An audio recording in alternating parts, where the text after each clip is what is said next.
Chapter 12. Violet. Violet woke up to the sound of people arguing. It's not like she never heard adults fight before. Her parents had arguments all the time over silly things like who was going to help Dash with math homework, or what time Dad was going to be home for dinner. They always got into arguments on bowling night, which was code for Dad and Lucius listening to the police scanner and doing illegal super stuff night. That's what got her mom so mad. It made Violet angry too. If only her mom had realized then that powers were the root of all problems, maybe she'd be here right now. With all the varied thoughts in her head, it took Violet a second to remember she wasn't home in bed listening to her parents right now. For one brief, beautiful moment, she forgot the truth. Then it all came flooding back to her. Mom and Dad, Syndrome, the nullifier, her brothers. The pain threatened to crush her, but she fought it back with one word: normal. Once she stole Mastermind's nullifier and stripped her and her brother's powers, they'd be free. No more worrying about disappearing. No more force fields accidentally shooting out and breaking one of Mom's picture frames. She and Dash would finally be like Jack. Ordinary, non-supers. How long? It's a simple question. The argument was growing louder. Violet sat up in bed to listen to the conversation. The rooms Mirage had made for the kids had everything they could possibly want or need. Violet's bedding was purple, her favorite color. The pillows were plentiful, which she always liked, and there was a stack of teen magazines just waiting for her to consume. Mirage had picked up several outfits for Violet when she'd gone shopping, and shockingly, they all looked like they would fit and like things she would wear, which was impressive. Whenever Mom shopped for her, they wore over a pair of jeans her mom thought were great and Violet hated. Violet looked across the room at the cot Mirage had labored over, putting together for an hour last night. Jack was fast asleep, a green stuffed bear tucked under his arm. He was Violet's responsibility now. She swallowed hard and grimaced, pushing the pain down deeper. I can't keep this up. It's dangerous. They're children. That was definitely Mirage talking. What couldn't she keep up? The quieter mumbling had to be Syndrome's. Don't call me sweetheart. I'm not a babysitter, and you owe me a paycheck. Violet heard a door slam. The voices stopped. She glanced at Jack, expecting him to wake up at the noise. The clock read 8 a.m. He was usually up way earlier than this. She should take advantage of the quiet. Her heart craved something normal, and for a moment she had the overwhelming urge to talk to Kari, even if her friend might still be mad at her about Friday night. Talking on the phone to her best friend was the most normal thing she could think of. Quietly, Violet slipped out of bed, slid her feet into the plush purple slippers Mirage had bought her, and crossed to the phone in her room. She picked up the receiver and heard the dial tone.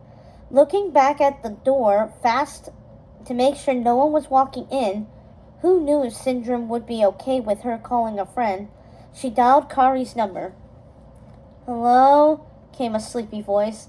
Violet cringed. It was still early on for a Sunday. Hi, Mrs. McKean, Violet whispered, trying to sound positive. It's Violet Parr. I'm sorry to call so early. Is Kari awake yet? Hi, Violet. Kari slept at her cousin's last night. They were babysitting my nieces. Her mom chuckled. You know my Kari never misses a chance to babysit. Violet tried not to sound disappointed. Could you tell her I called and that I'm not home, but I'll try to call her again later? She hesitated, winding the phone cord around her fingers nervously. Speaking of home, she cleared her throat. Any chance you drove by mine yesterday? She clutched the receiver tight. No, sorry. Can't say I have. I'll tell her you called, Violet. Bye. Bye. The fact Mrs. McKean didn't know about a fire at the Parrs had to be a good sign for the house. Maybe their home had only minimal damage. Violet heard Jack moving around in the cot and hung up the phone, unwinding the cord she had wrapped around her fingers. When she turned around to go get Jack, She found the baby sitting on the rug. She found the baby sitting on the rug in front of her. Hey! She eyed him suspiciously. How did you get out of your cot? She picked him up. Did you climb out? Was that even possible? She'd never seen him climb out of his cot before. Num num, Jack said, squishing her cheeks. Num num? No biscuits. We don't have biscuits for breakfast. Although, if there was ever a time to have biscuits for breakfast, it would be now. By the time she'd given Jack a bottle, changed him, dressed him, then changed his nappy again, Dash had already got up and was sitting at the massive kitchen table, underneath a funky gold light fixture, eating cereal. The rest of the house was quiet. There was still no sign of Syndrome or Mirage. Violet had to assume Mirage didn't live there, but she had definitely heard her voice earlier that morning. Spying the box of Sugar Crunch cereal on the worktop, she shook it in the air. Dash, Mom doesn't let you have this. Hey, Dash protested. He swiped it back before she knew the box was even out of her hand. I was eating that. It's junk, Violet countered as she plopped Jack in a new high chair to keep him busy. She dropped a few pieces of cereal on his tray and made sure the latch was tight around his waist so he couldn't climb out. Dash jutted on his chin. Syndrome says I can eat anything I want here, anytime I want it. He did he? Violet wasn't sure that was the best idea, but they had bigger problems to worry about at the moment. Yep, he says I need energy for today, and I want this cereal. Energy? For what? Violet rolled her eyes at Dash. Fine. Dash poured himself another bowl, and Jack reached his hands out to have more food. Dash shook a few more pieces of cereal on his tray as Violet reached for a bagel and cream cheese to smear on it. She also made a point of taking an orange from the large bowl on the table that held every type of fruit imaginable. Have some fruit too. She threw him an apple and he caught it triumphantly. Jack laughed, and Violet and Dash looked over at the high chair. The baby was gone. Where'd he go? Violet could hear him, but she couldn't see him. Dash kept eating. You probably didn't strap him in right. Violet felt something brush against her leg and looked down. Jack was at her feet, petting her furry slippers. Jack! She picked him up and stared at him. He blinked back with big, confused eyes. You can't climb out of your high chair. She marched him back over and strapped him in again, tugging on the buckle twice to make sure he was secure. Num num? Jack asked. Num num? She gave him some more cereal instead. Babies were a lot of work. You're all up early, I see. Syndrome walked into the room wearing his supersuit again. It made Violet wonder if he ever wore anything else. Mirage appeared right behind him, wearing another baggy jumper and a pair of jeans with trainers, her brown hair looking a bit frizzy. She radiated crankiness. Maybe she wasn't a morning person. Everyone ready for training? Syndrome asked. Wait, everyone? Violet repeated. She thought she was the only one training this morning. Yes! Dash jumped up from the table and stood with his hands on his hips. I practiced running in my room, too. Watch. He took off like a shot, rounding the table so fast he left indents in the carpet. Nice! Syndrome high-fived Dash when he came to a stop.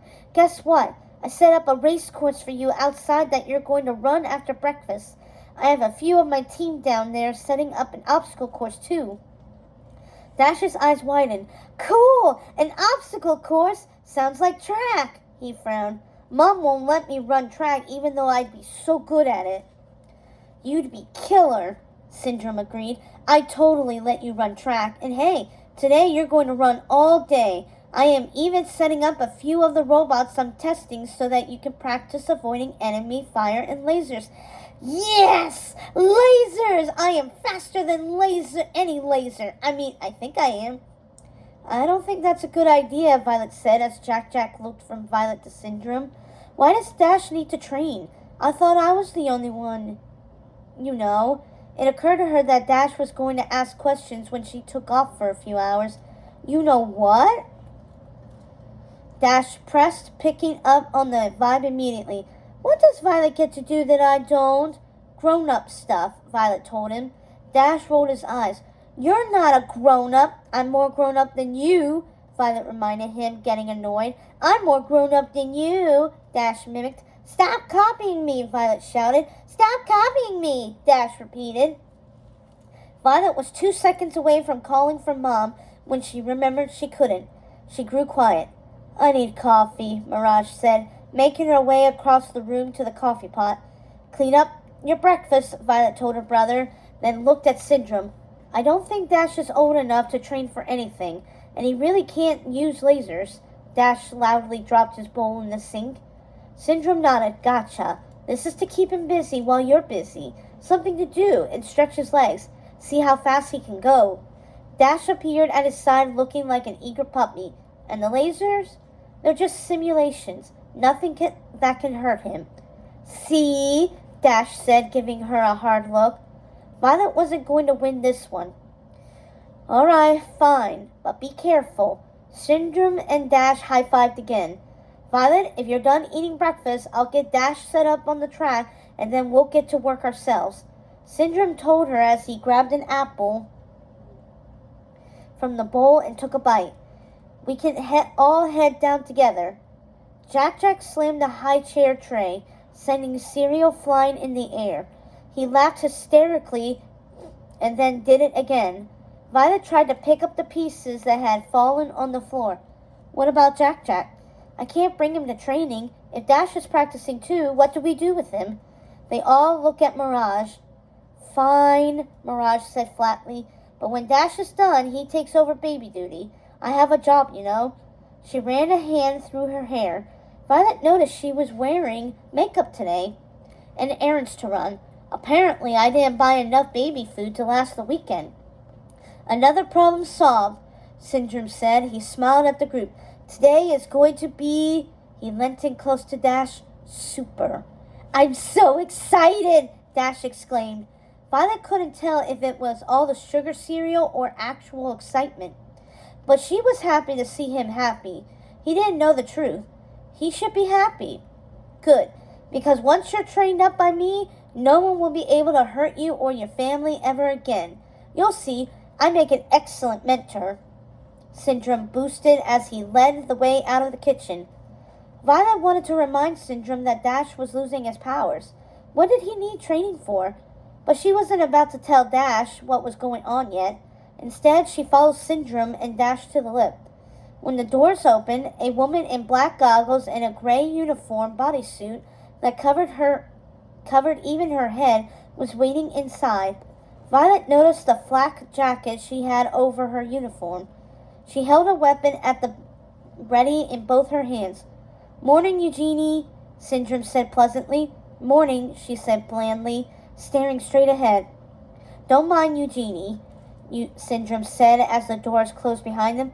She's one of my employees. You'll meet a lot of them today. With a swoosh, they plummeted. Violet's ears popped. The lift stopped and the doors opened again. This time, 3 more people in gray suits with black goggles were waiting for them. Syndrome walked right past them to a waiting open-air buggy that pulled up almost on cue. Come on, Syndrome said, hopping on next to the driver as the sunlight peeked through the trees surrounding the house. We've got a lot to do. Dash immediately went running for the vehicle. Violet walked slower, feeling the sunlight on her face. The air was warm and the sky was clear. It was a beautiful day, and her parents weren't there to see it. Violet's heart lurched. She suddenly had the urge to scream and cry at the same time. Neither would be a good reaction. Instead, her hand moved to the pocket in her black leggings. Tucked inside was her mom's schedule for Jack and the comms link. As ridiculous as it was to hold on to these things, Violet clutched them like an anchor. Violet, come on! Dash called to her, bouncing up and down in his seat as Syndrome talked quietly to him. I want to get to the racetrack, a real racetrack! Violet climbed aboard and the vehicle took off, moving swiftly along what looked like a giant elevated train track, whooshing past trees at a rate that made the world around them blur. After a few minutes, the vehicle stopped at a clearing.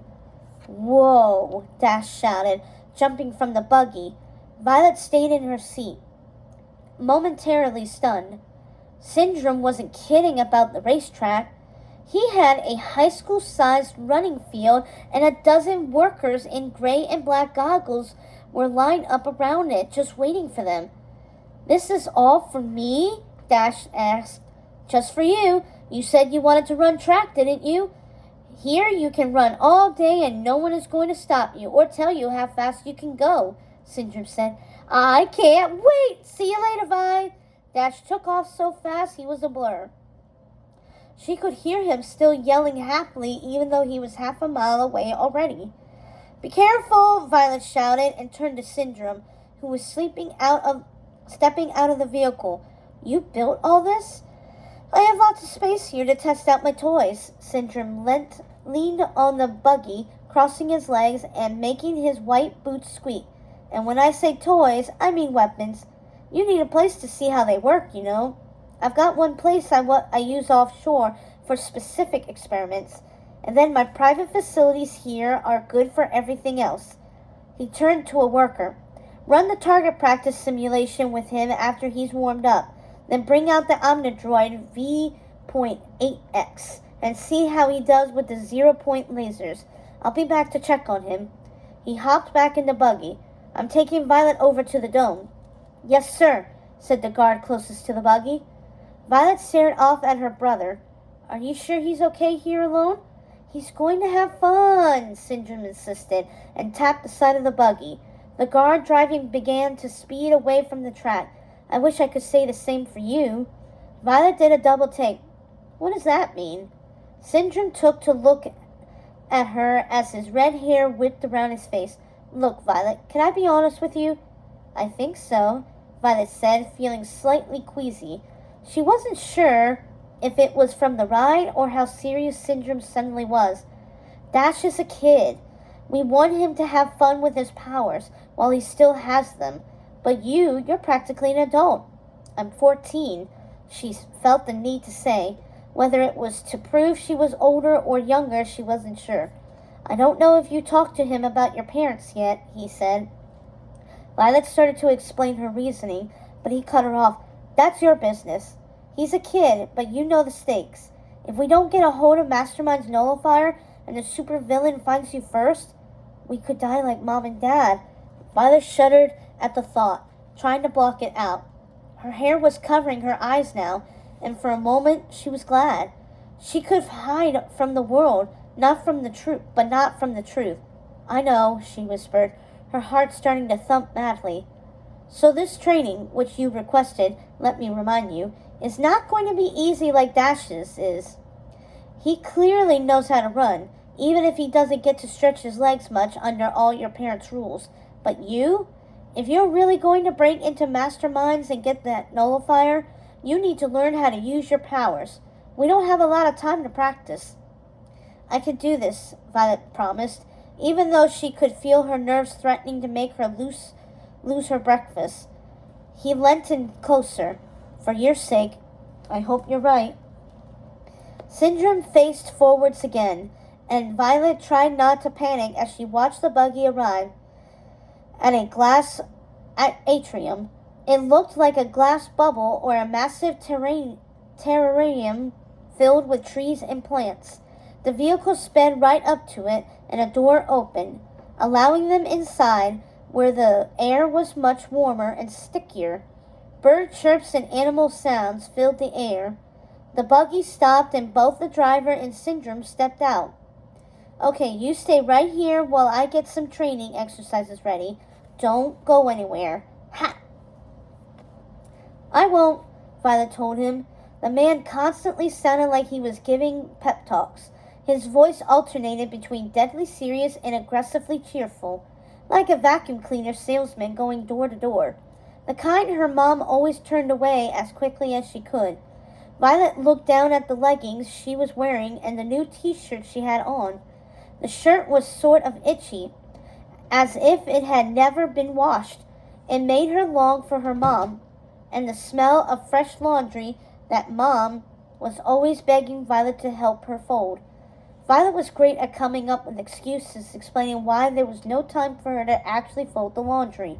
Her mom used this detergent that smelled like boom. The top of the buggy was hit by something hard that dented the roof. Violet screamed, boom, boom, boom. Wherever it was came down on the roof again and again, leaving a dent so large that Violet was sure the entire car was going to be pancaked. She scrambled to get out, her breath coming fast as she practically fell out of the side of the buggy onto the hard dirt. Syndrome? Violet called. There was no answer. What's going on? Boom! Violet looked up. Before she could even scream, she saw a long, black metal claw coming straight for her.